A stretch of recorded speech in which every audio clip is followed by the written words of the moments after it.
Om Swastiastu, perkenalkan kami dari kelompok 6 dari kelas A2 Statistika Bisnis Manajemen. Adapun judul materi pada kelompok kami yaitu ukuran penyebaran. Sebelumnya, izinkan kami memperkenalkan diri. Kami beranggotakan 3 orang. Yang pertama, Sikri Janur Roshid, absen 13. Koma Eprianti Tamini, absen 14. Ini Setiawati, absen 15. Jadi perkenalkan, saya Koma Eprianti Tamini akan menjelaskan materi yaitu pengertian dan batasan ukuran penyebaran absolut, serta ukuran penyebaran relatif. Yang pertama, pengertian dan batasan ukuran penyebaran. Penyebaran atau dispersi suatu data adalah seberapa jauh suatu data berada atau menyebar dari pusat rangkaian atau kelompok data tersebut. Dengan kata lain, seberapa besar beda masing-masing nilai data terhadap rata-rata nilai rangkaian atau kelompok data tersebut. Dan adapun pengertian dari ukuran penyebaran adalah ukuran yang menyatakan jauh dekatnya suatu data ke pusat atau ke rata-rata serangkaian data.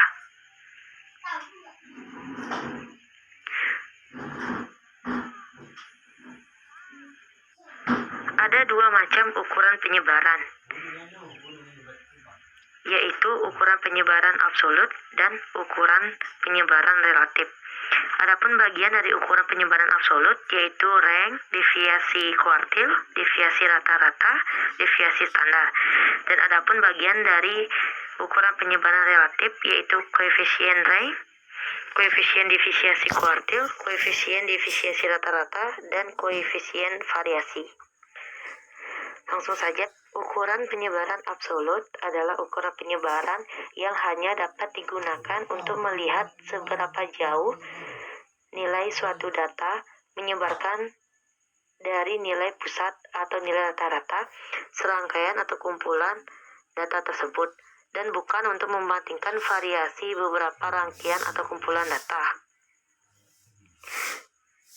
Seperti yang sudah saya jelaskan tadi, adapun bagian dari penyebaran absolut yaitu rank, deviasi kuartil, deviasi rata-rata, variasi, dan deviasi standar. Rank atau jarak atau disebut juga dengan jangkauan sama dengan serangkaian data yang artinya selisih nilai data terbesar dengan nilai data terkecil dalam rangkaian data tersebut. Adapun rank ini dapat dibagi menjadi 2, yaitu rank data yang belum dikelompokkan dan rank data yang telah dikelompokkan. Adapun rank data tidak berkelompok dapat dihitung dengan rumus R sama dengan XN dikurang XI. Adapun arti dari R itu adalah rank sendiri atau jarak atau jangkauan. XN itu adalah nilai data atau nilai pengamatan terbesar, dan XI adalah nilai data pengamatan terkecil. Adapun rumus pada rank data yang telah dikelompokkan yaitu R sama dengan batas bawah kelas terakhir dikurang dengan batas bawah kelas pertama.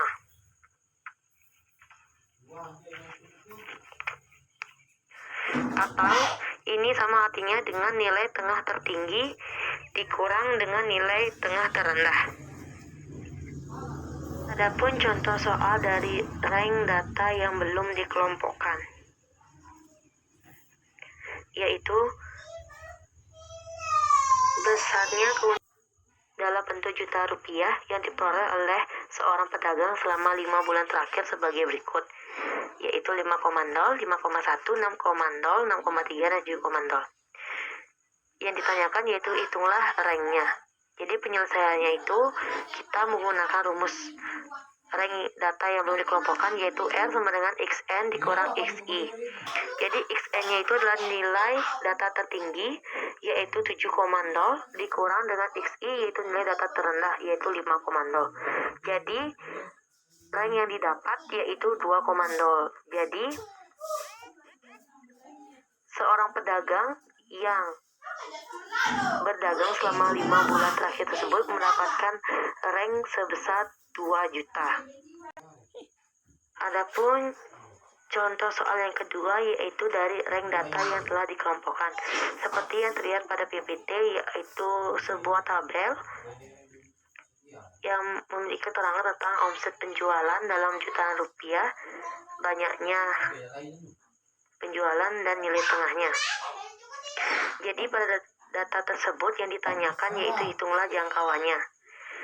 Nah, penyelesaiannya itu kita menggunakan rumus rank data yang telah dikelompokkan, yaitu dengan rumus R sama dengan batas bawah kelas terakhir dikurang batas bawah kelas pertama, atau nilai tengah tertinggi dikurang nilai tengah terendah. Nah, seperti yang sudah terlihat di PPT juga, bahwa batas bawah kelas pertama itu adalah 20 dan batas bawah kelas terakhir adalah 80. Dari data tersebut kita sudah mendapatkan jawabannya, yaitu R sama dengan 80 dikurang 20, yaitu 60. Atau kita juga bisa menggunakan rumus yang kedua, yaitu nilai tengah kelas pertama. Nilai kelas tengah tertinggi dikurang dengan nilai tengah terendah, atau nilai tengah kelas pertama yaitu 24,5 dan nilai tengah kelas terakhir adalah 84,5. Maka ranknya yang kita dapat yaitu 84,5 dikurang 24,5, yaitu 60. Jadi walaupun menggunakan rumus yang pertama ataupun rumus yang kedua, hasil yang didapatkan juga sama, yaitu 60. Lanjut ke materi berikutnya, yaitu deviasi kuartil. Deviasi kuartil atau disingkat dengan KID adalah selisih nilai kuartil ketiga atau dilamakan dengan K3 dan kuartil 1 atau K1 dilamakan dengan K1 dibagi 2. Untuk menghitung deviasi kuartil data tak berkelompok maupun data yang telah berkelompok dipakai rumus sebagai berikut, yaitu KID sama dengan K1 K3 dikurang K1 dibagi 2. Adapun contoh soal dari deviasi kuartil yaitu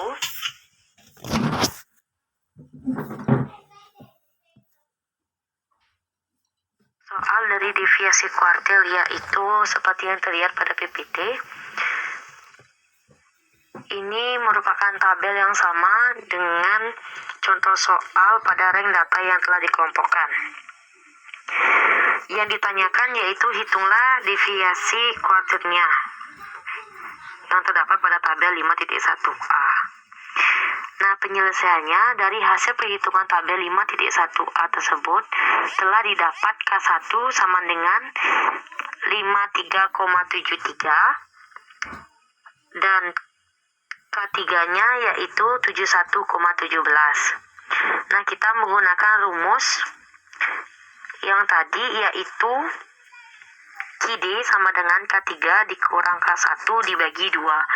Jadi K3-nya yaitu 71,17 dikurang 53,73 dibagi 2 dan hasilnya yaitu 8,72. Jadi deviasi kuartil dari omset penjualan 70 toko tersebut atau 70 toko sampel tersebut adalah 8,72 juta. Materi berikutnya yaitu deviasi rata-rata. Deviasi rata-rata ini atau yang disingkat dengan AD yaitu serangkaian data rata-rata dari jumlah selisih mutlak nilai data terhadap nilai rata-ratanya. Deviasi rata-rata ini dapat dikelompokkan menjadi 2, yaitu deviasi rata-rata data yang belum dikelompokkan dan deviasi rata-rata data yang telah dikelompokkan. Adapun rumus dari deviasi rata-rata data yang belum dikelompokkan yaitu AD sama dengan sigma dari harga mutlak XI dikurang dengan min dibagi banyaknya data atau banyaknya pengamatan. Dan adapun rumus dari deviasi rata-rata data yang telah dikelompokkan yaitu AD sama dengan sigma frekuensi absolut kelas ke I dikali dengan harga mutlak dari nilai tengah kelas ke I dikurang dengan rata-rata hitung dibagi dengan banyaknya pengamatan atau banyaknya ukuran sampel. Contoh soal. Lanjut ke contoh soal dari deviasi rata-rata data yang belum dikelompokkan. Seperti yang sudah tertera di PPT, yaitu ada suatu pengeluaran per minggu yang dihitung dalam ratusan ribu rupiah.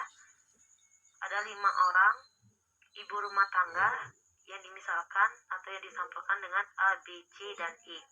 Untuk keperluan biaya hidup pada tahun 2012 adalah sebagai berikut, yaitu ada data 12, 16, 18, 20, dan 24. Yang ditanyakan adalah tentukanlah deviasi rata-ratanya.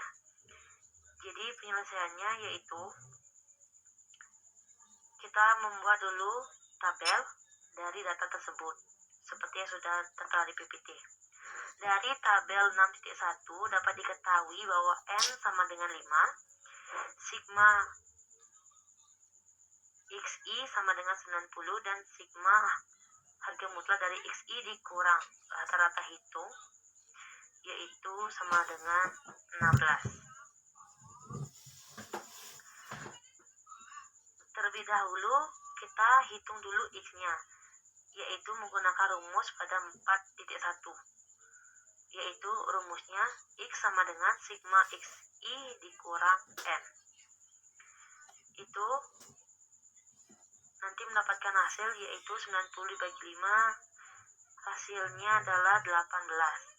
Setelah itu kita masuk ke rumus berikutnya, yaitu menggunakan rumus AD sama dengan sigma harga mutlak dari XI dikurang rata-rata hitung dibagi banyaknya data atau banyaknya pengamatan. Nah, dari itu kita mendapatkan harga mutlaknya 16 dibagi 5 yang mendapatkan hasil yaitu 3,2. Jadi deviasi rata-rata biaya hidup per minggu 5 ibu rumah tangga tersebut adalah 320.000 dan nilai dari deviasi rata-rata tersebut 320 memiliki arti bahwa secara rata-rata kelima pengeluaran biaya hidup tersebut menyimpang sebesar 320.000 dari nilai rata-ratanya. Jadi ke contoh soal yang kedua, yaitu contoh soal dari deviasi rata-rata data yang telah dikelompokkan seperti yang sudah tertera di PPT, yaitu sebuah datanya dan yang ditanyakan yaitu berdasarkan tabel di samping hitunglah deviasi rata-rata omset penjualan 70 toko tersebut. Penyelesaiannya yaitu kita menggunakan rumus terlebih dahulu, yaitu mencari nilai X dengan rumus min sama dengan sigma frekuensi absolut kelas ke I dikali dengan nilai tengah kelas ke I dibagi dengan banyaknya pengamatan atau ukuran sampel. Dari tabel di samping kita dapatkan bahwa sigma FI dikali MI itu adalah 4.335 dibagi dengan N yaitu 70, jadi hasilnya 61,93. Setelah kita mendapatkan rata-rata tersebut, selanjutnya kita mencari deviasi rata-ratanya dengan rumus sigma FI dikali harga mutlak dari MI dikurang rata-rata dibagi per N. Jadi dari hasil tersebut, dari sigma FI dikali harga mutlak MI dikurang rata-rata tersebut adalah 700 31,4 dibagi dengan N yaitu 70. Jadi AD didapat yaitu 10,45.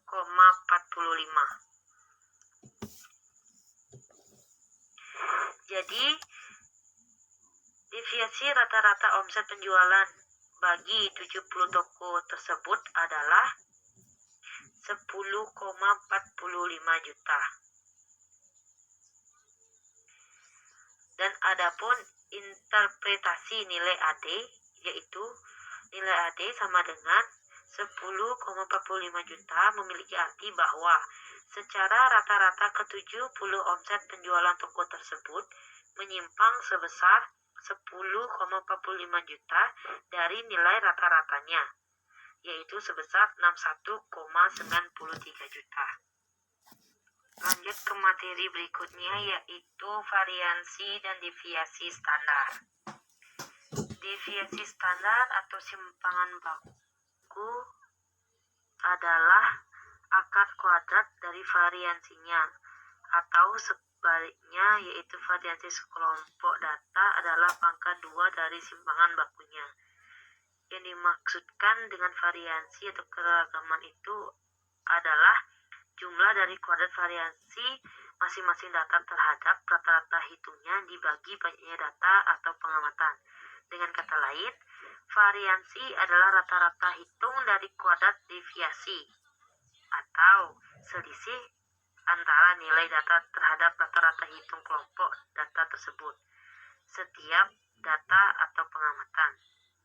Variansi dan deviasi standar dari serangkaian atau sekelompok data didasarkan pada deviasi setiap data atau pengamatan terhadap rata-rata hitungnya. Adapun variansi dan deviasi standar ini ada 3, yaitu ada variansi dan deviasi standar sampel data belum dikelompokkan. Yang kedua, variansi dan deviasi standar sampel data telah dikelompokkan. Dan yang ketiga, variansi dan deviasi standar populasi. Variansi dan deviasi standar sampel data belum dikelompokkan. Itu yang pertama adalah variansi dan deviasi standar sampel ukuran kecil atau N kurang dari 30. Bila sampelnya berukuran kecil, variansi dan simpangan baku sekelompok data dapat dihitung melalui rumus berikut. Yang A yaitu variansi atau keragaman. Rumusnya simpangan baku kuadrat sama dengan sigma dari nilai data ke I dikurang dengan rata-rata hitung sampel kuadrat dibagi jumlah ukuran sampel dikurang 1. Adapun rumus yang kedua yaitu deviasi standar atau simpangan baku, yaitu simpangan baku sama dengan akar dari simpangan baku kuadrat atau sama dengan akar dari sigma dari nilai data ke I dikurang rata-rata hitung sampel kuadrat dibagi ukuran sampel dikurang 1.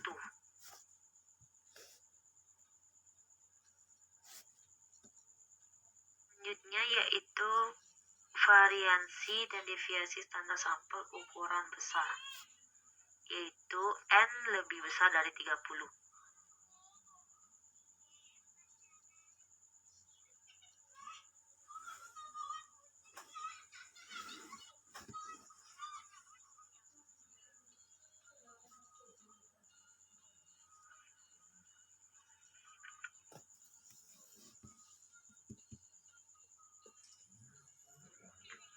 Yaitu bila sampelnya berukuran besar, variansi dan simpangan baku sekelompok data dapat dihitung melalui 2 rumus yang sudah tertera di PPT, yaitu variansinya atau keragamannya.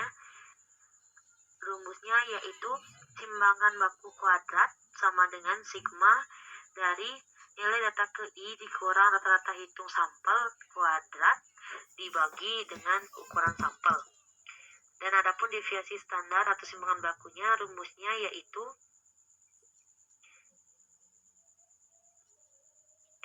simpangan baku sama dengan akar dari simpangan baku kuadrat. Ini sama dengan akar dari sigma nilai data ke I dikurang dari rata-rata hitung sampel kuadrat dibagi dengan ukuran ukuran sampel. Contoh soal sudah tertera di PPT, yaitu suku bunga deposito berjangka 3 bulan. Persenannya itu per tahun. Untuk 6 valuta asing yang ditawarkan oleh sebuah bank. Didapatkan data seperti yang sudah tertera di PPT. Dengan menganggap data tersebut sampel acak, yang ditanyakan yaitu yang pertama, hitunglah variansinya, dan yang kedua, hitunglah deviasi standar ke-6 suku bunga valuta asing tersebut. Berikan interpretasi terhadap nilainya. Baik, jadi penyelesaiannya yaitu yang pertama, kita menghitung variansi ke-6 suku bunga tersebut. Dari data yang sudah tertera pada tabel 6.3 dapat diketahui bahwa N sama dengan 6, itu kurang dari 30, dan sigma XI sama dengan 29,5, dan sigma dari XI dikurang min kuadrat adalah 11,23. Dari data tersebut, kita dapat menghitung dengan rumus X sama dengan sigma XI dikurang N, yaitu berarti 29,5 dibagi dengan 6 yang mendapatkan hasil 4,92. Selanjutnya yaitu kita menggunakan rumus S kuadrat sama dengan sigma dari XI dikurang min kuadrat dibagi N kurang 1, yaitu kita dapatkan bahwa sigma XI kurang min kuadrat itu adalah 11,23 dan N kurang 1 itu sama dengan 5, jadi 11,23 dibagi 5 yang hasilnya 2,25. Jadi variasinya adalah 2,25%. Selanjutnya yaitu menghitung deviasi standar dari data tersebut.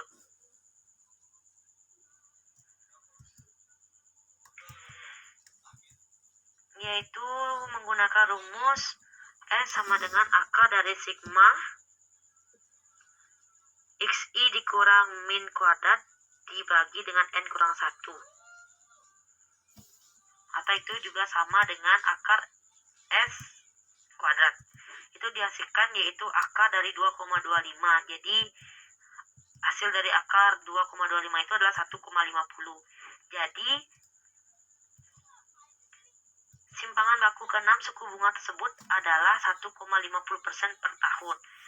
Interpretasi nilai S yaitu diketahui bahwa nilai S adalah 1,50%, yang artinya bahwa rata-rata penyimpangan ke-6 suku bunga tersebut dari rata-ratanya sebesar 1,50%. Jadi sekian yang dapat saya sampaikan terkait materi yang saya bawakan. Selanjutnya akan dibawakan materi oleh teman saya. Terima kasih. Variansi dan deviasi standar sampel data telah dikelompokkan. Jadi, bila data sampel telah dikelompokkan atau telah disusun dalam tabel frekuensi, ada dua cara untuk menentukan datanya, yaitu ada cara panjang dan juga cara pendek. Yang pertama, menghitung variansi dan deviasi standar dengan cara panjang.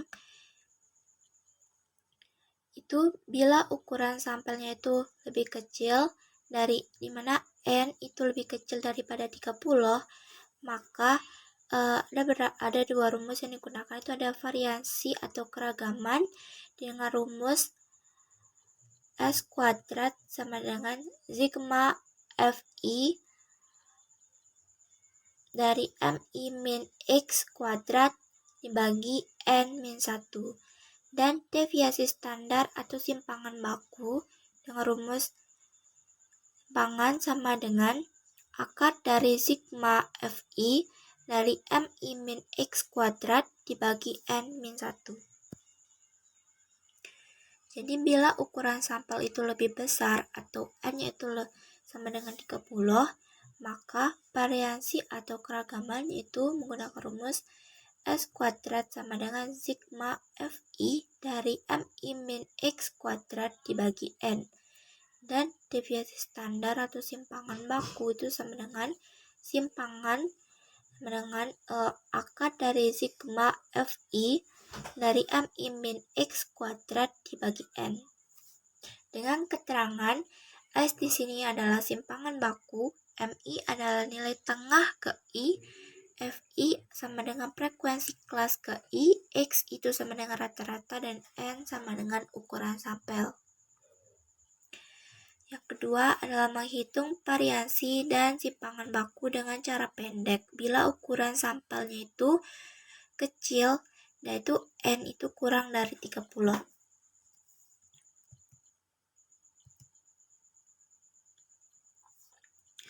Pertama itu adalah variansi atau keragaman, itu S kuadrat sama dengan C kuadrat sigma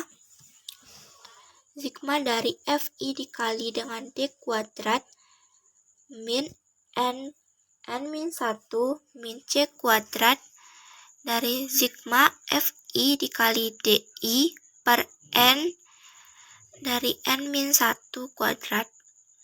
Terus deviasi standar atau simpangan baku itu S sama dengan C dari sigma FI dikali DI kuadrat min N min 1 min sigma FI dikali DI min N min 1 kuadrat. Dan bila ukuran sampel itu besar atau N itu sama dengan 30, maka variansi keragaman itu S kuadrat sama dengan C kuadrat dari sigma FI dikali DI kuadrat min N min C kuadrat dari sigma FI dikali DI min N kuadrat. Dan deviasi standar atau simpangan baku itu dengan rumus S sama dengan C dari sigma FI dikali DI kuadrat min N min sigma FI dikali DI min N kuadrat. Jadi S di sini itu adalah simpangan baku atau deviasi standar, dengan C itu adalah interval kelas, N adalah ukuran sampel, FI sama dengan frekuensi kelas ke I, DI sama dengan deviasi kelas ke I. Jadi bisa dilihat di sini ada contoh soal. Di sini mengenai omset penjualan per juta. Nah, dari berdasarkan data pada tabel di samping, hitunglah deviasi standar dengan cara panjang. Nah, penyelesaiannya itu pertama kita akan menghitung terlebih dahulu nilai X, di mana X sama dengan sigma FI dikali MI per 6 sama dengan 4335 per 70 sama dengan 61,93. Nah, dari tabel itu diketahui bahwa sigma FI sama dengan MI min X kuadrat sama dengan 12.337,12, sehingga didapatkan S sama dengan sigma FI dikali MI min X kuadrat per N itu sama dengan 12.337,12 per 70 sama dengan 13,27. Jadi simpangan baku omset penjualan 70 toko di sebuah komplek pertokoan yang dimaksud adalah 13,27 juta. Selanjutnya ada variansi dan deviasi standar populasi. Jadi variansi dan deviasi standar data belum dikelompokkan. Itu meliputi yang pertama ada varians atau keragaman, yaitu delta kuadrat sama dengan sigma dari XI min nu kuadrat per N. Terus variansi dan deviasi standar data belum dikelompokkan. Itu yang kedua itu ada deviasi standar simpangan baku, yaitu delta sama dengan akar delta kuadrat sama dengan akar sigma dari XI min nu kuadrat per N. Jadi XI di sini itu adalah nilai masing-masing data, N adalah ukuran populasi,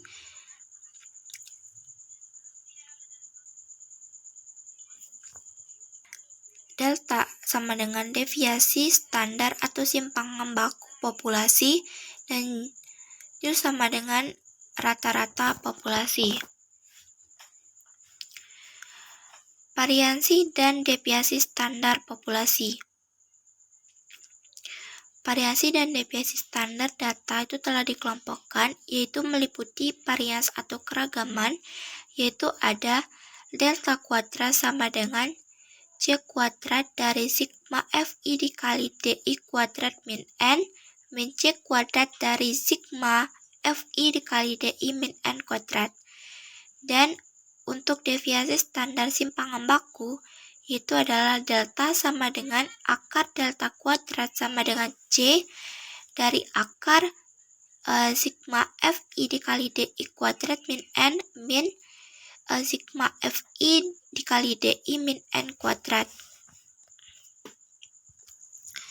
Contoh soal, jadi umur semua pasien yang ditempatkan dalam kamar isolasi di sebuah rumah sakit umum adalah 34, 40, 30, 45, 31, dan 36 tahun. Nah, pertanyaannya, berapa variasi dan deviasi standar populasi umur pasien?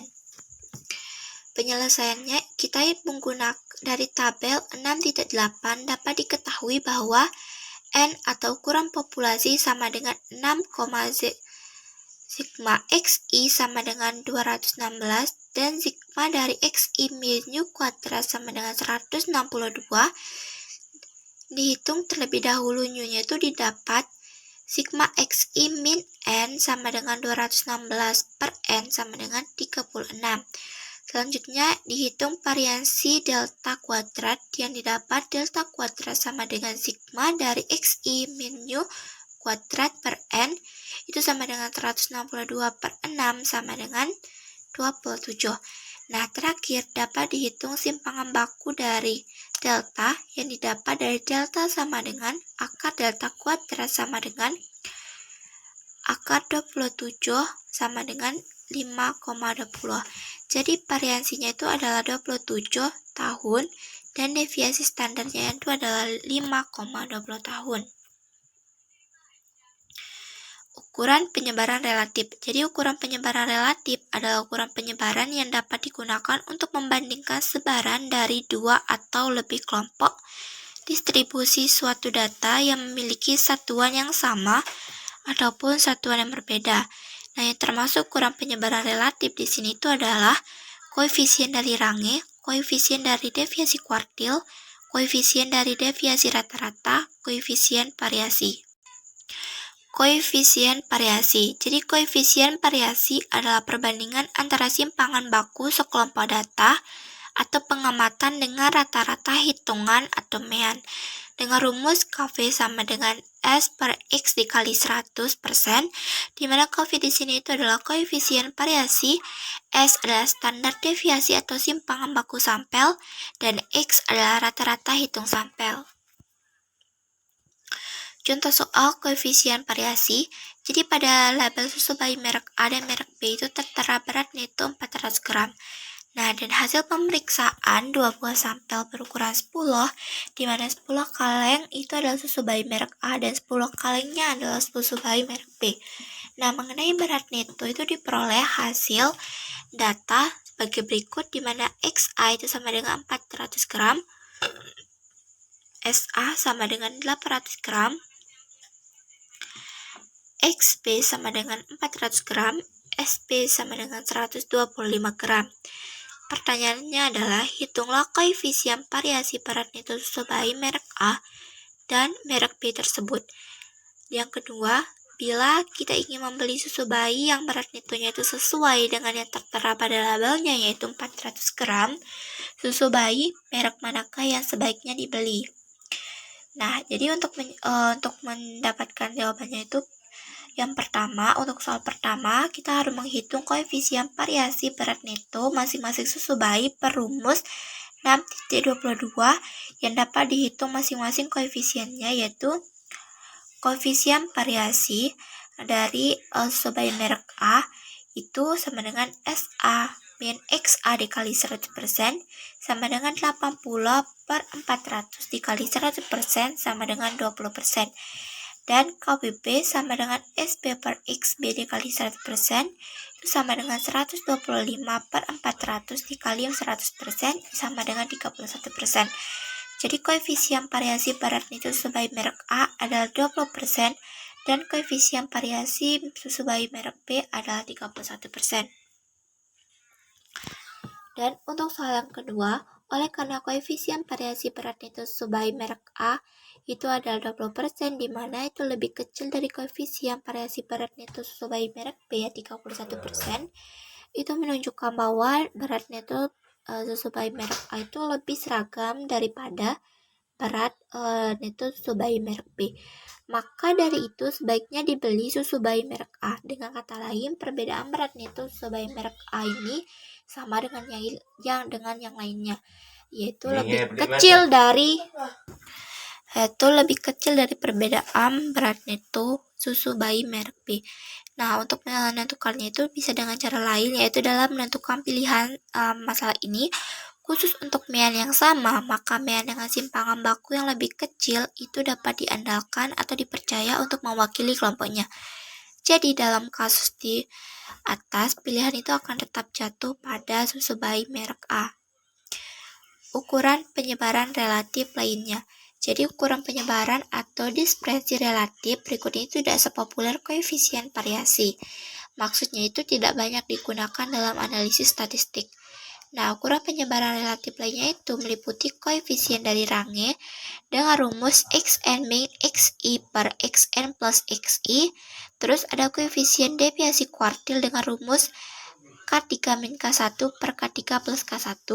Terus ada koefisien deviasi rata-rata dengan rumus AD min X.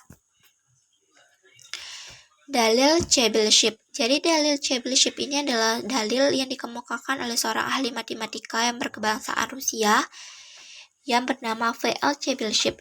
Jadi V.L. Chebyshev ini mengemukakan dalil Chebyshev yang berbunyi sekurang-kurangnya 1 min 1 per K kuadrat atau bagian dari seluruh data atau sampel ataupun populasi, dia itu terletak dalam K atau simpangan baku dari nilai rata-rata hitungnya tanpa memandang bentuk distribusinya. Contoh soal dalil Chebyshev. Nah, iklan televisi pada stasiun televisi tertentu rata-rata berlangsung 40 detik dengan simpangan baku 5 detik. Menurut dalil Chebyshev, tentukanlah proporsi bagian atau iklan yang dapat berlangsung dari 30 sampai 50 detik. Penyelesaiannya X di sini itu sama dengan 40 dengan S sama dengan 5. Interval waktu adalah 30 sampai 50 detik. Berarti nilai bawah dari X plus KS itu adalah 30 dan nilai atasnya adalah 50. Dengan mengambil salah satu nilai yaitu X min KS sama dengan 30 atau X plus KS sama dengan 50, nilai K itu dapat dihitung sebagai berikut, yaitu X min K dikali S sama dengan 30 itu diambil dari nilai bawah, 40 min K dikali 5 sama dengan 30 min 5K sama dengan min 10, hingga K sama dengan 2, sehingga 1 min 1 K kuadrat itu sama dengan 3 per 4. Jadi sekurang-kurangnya 3 per 4 atau bagian dari 75% dari dalil K tersebut itu berlangsung dari 30 sampai 50 detik. Materi selanjutnya adalah mengenai kaidah empirik. Kaidah empirik menyatakan bahwa pada distribusi data pengamatan yang mendekati atau berbentuk genta atau normal, maka kira-kira 68% dari banyaknya data pengamatan terletak dalam mu minus 1 delta sampai dengan mu plus 1 delta. 95% dari banyaknya data pengamatan terletak dalam mu minus 2 delta sampai dengan mu plus 2 delta. Sedangkan 99,7% dari banyaknya data pengamatan terletak dalam mu minus 3 delta sampai dengan mu plus 3 delta. Penyebaran data pengamatan menurut kaidah empirik terlihat seperti gambar berikut. Dengan keterangan, mu sama dengan rata-rata populasi dan delta sama dengan simpangan baku populasi. Kaidah tersebut berlaku juga untuk sampel. Bila kaidah tersebut diberlakukan untuk sampel, maka rata-rata dan simpangan bakunya disesuaikan dengan rata-rata sampel atau X bar dan simpangan baku sampel atau S. Mengenai kaidah empirik. Sebuah bank yang berkantor pusat di Jakarta dengan kantor cabang yang penyebaran di seluruh provinsi yang ada di tanah air menggaji 2.000 karyawan dengan gaji rata-rata $200 orang per bulan dengan simpangan baku $25. Dengan anggapan bahwa gaji-gaji karyawan tersebut berdistribusi menyerupai Genta atau berdistribusi normal, gunakanlah kaidah empirik untuk mendeskripsikan penyebaran data tersebut. Penyelesaiannya, dari soal di atas, diketahui bahwa mu sama dengan $200 dan delta sama dengan $25. Untuk mendeskripsikan penyebaran data tersebut dengan kaidah empirik, terlebih dahulu ditentukan interval-interval sebagai berikut. Yang pertama, mu plus minus delta sama dengan 200 plus minus 25, mengimplikasikan $175 hingga $225. Selanjutnya, mu plus minus 2 delta sama dengan 200 plus minus 50, mengimplikasikan $150 hingga $250. Yang terakhir, mu plus minus 3 delta sama dengan 200 plus minus 75, mengimplikasikan $125 hingga $275. Dari data tersebut dapat disimpulkan bahwa kira-kira 68% dari banyaknya karyawan tersebut atau kurang lebih 1.360 orang mendapat gaji per bulan berkisar antara $175 hingga $225. Selanjutnya, kira-kira 95%-nya, yakni sekitar 1.900 orang, mendapat gaji per bulan berkisar antara $150 hingga $250. Dan hampir semuanya, yakni sekitar 99,7%, mendapat gaji per bulan berkisar antara $125 hingga $275. Angka baku. Angka baku atau nilai Z adalah perbedaan antara nilai suatu data pengamatan secara individual dengan nilai rata-rata hitung kelompoknya yang dinyatakan dalam suatu simpangan baku. Nilai Z mengukur berapa simpangan baku sebuah data pengamatan terletak di atas atau di bawah nilai rata-ratanya. Nilai Z ini sendiri dapat digunakan untuk, pertama, membandingkan dua pengamatan yang berasal dari dua populasi yang berbeda sehingga dapat ditentukan peringkat atau rank relatifnya. Dan yang kedua adalah mendeteksi ada tidaknya data pengamatan yang ekstrem atau outlier. Nilai Z dalam suatu pengamatan dapat dihitung dengan menggunakan rumus. Yang pertama adalah angka baku sampel. Dengan rumus Z sama dengan XI minus X bar per S. Dan rumus yang kedua adalah angka baku populasi dengan rumus Z sama dengan XI minus mu per delta. Dengan keterangan, XI sama dengan nilai data atau pengamatan yang ke I, X bar sama dengan rata-rata sampel, S sama dengan simpangan baku atau standar deviasi sampel, mu sama dengan rata-rata populasi, dan delta sama dengan simpangan baku atau standar deviasi populasi. Akan menerangkan lebih jauh mengenai kegunaan dari nilai Z. Yang pertama adalah menentukan peringkat relatif. Cara menentukannya adalah sebagai berikut. Peringkat relatif masing-masing pengamatan secara individu dalam kelompoknya dibandingkan. Nilai skor yang lebih besar memiliki peringkat yang lebih tinggi. Interpretasi dari nilai Z sendiri yakni nilai Z dapat bernilai positif dan juga negatif.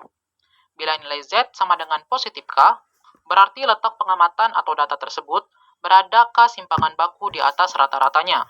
Dan bila nilai Z sama dengan minus K, berarti letak pengamatan atau data tersebut berada ke simpangan baku di bawah rata-ratanya. Dengan K adalah suatu konstanta. Kegunaan yang kedua adalah mendeteksi data ekstrem atau outlier. Untuk mendeteksi apakah suatu pengamatan data merupakan data ekstrem atau terlalu besar atau terlalu tinggi, atau terlalu kecil atau terlalu rendah dalam kelompoknya untuk data yang menyebar atau mendekati normal, berlaku kriteria sebagai berikut. Bila nilai Z data tersebut terletak di luar interval minus 3 dan plus 3, atau nilai absolut Z yaitu mutlak Z lebih besar dari 3, maka pengamatan data tersebut dianggap outlier. Sebaran pengamatan data normal seperti tertera pada gambar berikut. Baik, selanjutnya kita beralih kepada contoh soal mengenai peringkat relatif. Salah satu contohnya adalah Sada, salah seorang mahasiswa kelas A, dan Tono adalah salah seorang mahasiswa kelas B. Pada ujian akhir semester, nilai statistik ekonomi Sada dan Tono masing-masing 85 dan 70. Sementara nilai rata-rata statistik ekonomi untuk kelas A dan B masing-masing 80 dan 60. Dengan simpangan baku masing-masing 10 dan 7,5. Pertanyaannya, yang pertama, siapakah yang lebih berprestasi khususnya dalam mata kuliah statistik ekonomi? Sada atau Tono? Yang kedua, bagaimana kedudukan nilai statistik ekonomi Sada dan Tono di kelasnya masing-masing? Penyelesaian dari soal tersebut adalah yang pertama, kita lihat data pada Sada. Untuk Sada sendiri, nilai X-nya adalah sama dengan 85, nilai X bar-nya sama dengan 80, dan S-nya sama dengan 10. Sehingga dari data tersebut kita dapat mencari nilai Z-nya, yakni Z sama dengan X minus X bar per S, sama dengan 85 minus 80 per 10, sama dengan 0,5. Untuk Tono sendiri, nilai X-nya sama dengan 70, nilai X bar-nya sama dengan 60, dan nilai S-nya sama dengan 7,5.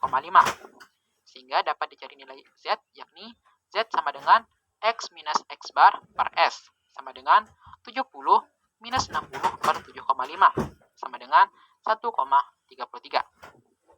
Jawaban dari pertanyaan tersebut yang pertama, siapakah yang lebih berprestasi? Oleh karena nilai Z bagi Tono lebih besar dari nilai Z bagi Sada, ini berarti Tono lebih berprestasi jika dibandingkan dengan Sada. Pertanyaan kedua adalah mengenai kedudukan nilai statistik ekonomi Sada dan Tono. Sada dengan nilai Z sama dengan 0,5, ini berarti kedudukan nilai Sada 0,5 simpangan baku, atau 0,5 dikali 10 sama dengan 5 di atas rata-rata kelasnya. Dengan kata lain, selisih nilai Sada dengan nilai rata-rata atau min kelasnya adalah 5. Untuk Tono sendiri, dengan nilai Z 1,33, ini berarti kedudukan nilai Tono 1,33 simpangan baku, atau 1,33 dikali 7,5 sama dengan 9,975, atau mendekati 10 di atas rata-rata kelasnya. Dengan kata lain, selisih nilai Tono dengan rata-rata atau min kelasnya adalah 10. Dan yang terakhir adalah contoh soal mengenai mendeteksi data ekstrem. Contohnya, dari daftar gaji seluruh karyawan sebuah perusahaan pembiayaan, jumlah karyawan yang digaji sebanyak 100 orang, diketahui bahwa rata-rata gaji mereka per bulan sebesar 6,5 juta rupiah, dengan simpangan bakunya adalah Rp450.000, atau sama dengan 0,45 juta rupiah. Salah satu karyawan perusahaan tersebut, yaitu Anton, digaji 5 juta rupiah per bulan. Apakah gaji Anton tersebut merupakan data outlier? Penyelesaiannya adalah seluruh karyawan menunjukkan populasi, jadi N sama dengan 100. Oleh karena N lebih besar dari 30, maka sebaran datanya atau populasinya normal. Dengan data yang diketahui, mu sama dengan 6,5 juta rupiah, delta sama dengan 0,45 juta rupiah, dan X sama dengan 5 juta rupiah. Dari data tersebut, kita dapat mengetahui nilai Z-nya, yakni Z sama dengan XI minus mu per delta, sama dengan 5 minus 6,5 per 0,45, sama dengan minus 3,33. Oleh karena nilai Z sama dengan minus 3,33 terletak di luar interval minus 3 dan positif 3, yaitu lebih kecil dari minus 3 atau nilai mutlak Z sama dengan mutlak minus 3,33 lebih besar dari 3, maka gaji Anton merupakan data outlier atau terlalu kecil.